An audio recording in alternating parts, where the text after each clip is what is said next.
قصة مصر في كأس العالم بسيطة ومش مكلكعة خالص، هم يا دوب 3 بطولات مش أكتر. فتعالوا نشوف مصر في كأس العالم.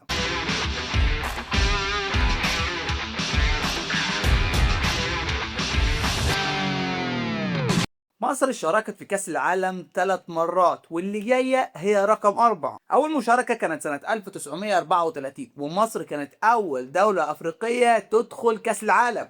ولعبنا في البطولة دي مباراة وحيدة يتيمة قدام المجر، وخسرنا 4-2، والهدفين جابهم عبد الرحمن فوزي. ومن بعدها حبيب اخوك تلاقي صحراء مصر تغيب 56 سنة عن كأس العالم. ولكن نشاء القدير اننا نرجع مرة تانية سنة 1990، ويا ريتنا ما رجعنا. مجموعة مصر في البطولة دي كانت كالآتي: انجلترا وايرلندا وهولندا. والسيناريو البطولة بالنسبة لمصر كان بسيط جدا: تعادل مع هولندا في اول ماتش 1-1 بهدف مجدي عبد الغني، والماتش الثاني نتعادل 0-0 مع ايرلندا، والماتش الثالث قدام انجلترا نخسر 1-0 ونودي البطولة في المركز الرابع من المجموعات. غبنا تاني عن كأس العالم 28 سنة، ورجعنا تاني في 2018. ومجموعة مصر كانت كالآتي: روسيا والأوروغواي والسعودية. ويا حبيب أخوك خسرنا من أوروغواي 1-0، وخسرنا من روسيا 3-1، وخسرنا من السعودية 2-1، والهدفين الحيلة في البطولة جابهم محمد صلاح، وخرجنا برضه مركز رابع. ولكن ما طولناش كتير المرة دي، ومصر تشارك في كأس العالم 2026 في مجموعة تضم بلجيكا وإيران ونيوزيلندا. ونتمنى أداء قوي ونتخلى عن المركز الرابع ده اللي متمسكين بيه، وربنا يوفقنا، واستنونا في اللي جاي.